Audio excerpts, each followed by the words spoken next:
Un incessant va-et-vient de femmes enceintes et chinoises. Un ballet bien étrange devant ce complexe d'appartements en banlieue de Los Angeles. Ce jour-là, aucune de ces femmes n'accepte de nous parler. En fait, il se pratique ici un business discret mais lucratif, celui du tourisme de naissance. De l'autre côté des États-Unis, à New York, même activité, mais cette fois, le propriétaire nous laisse rentrer. Les bébés ne sont pas là, ils sont dans les chambres avec leur maman. Cet Américain d'origine chinoise n'est pas très à l'aise. Sa pouponnière est clandestine. Je ne peux pas avoir plus de 8 bébés à la fois, parce qu'en fait ici, je n'ai pas assez de place. Cet endroit est organisé autour d'une notion juridique simple, le droit du sol. Tout enfant né sur le territoire américain devient automatiquement citoyen américain.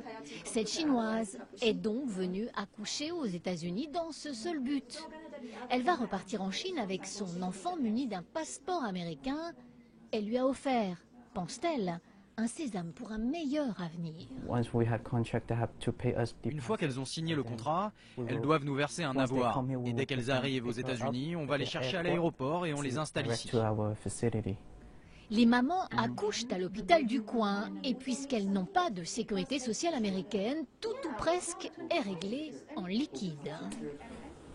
À peu près 40 000 €. Voilà ce que ça coûte. C'est très cher, seules les Chinoises très aisées peuvent se le permettre. Elles non plus n'acceptent pas de nous parler.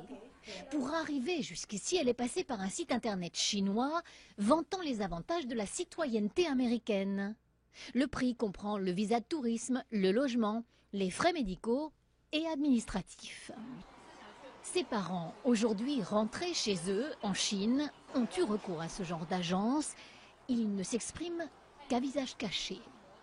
Je voulais que ma fille ait cette chance de pouvoir choisir de vivre aux États-Unis. Quand cet enfant aura 21 ans, sa citoyenneté américaine lui permettra à son tour d'aider ses parents.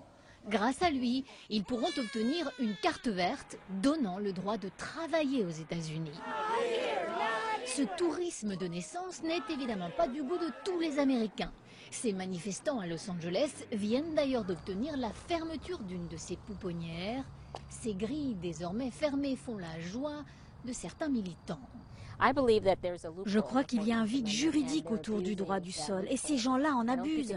Ce n'est pas ça le rêve américain, ce n'est pas ce que les pères fondateurs ont voulu. Dans les quartiers chinois de New York, comme dans ceux de Los Angeles, il y aurait aujourd'hui une centaine de ces maisons de naissance. Aucune statistique fiable, en revanche, sur le nombre d'enfants concernés.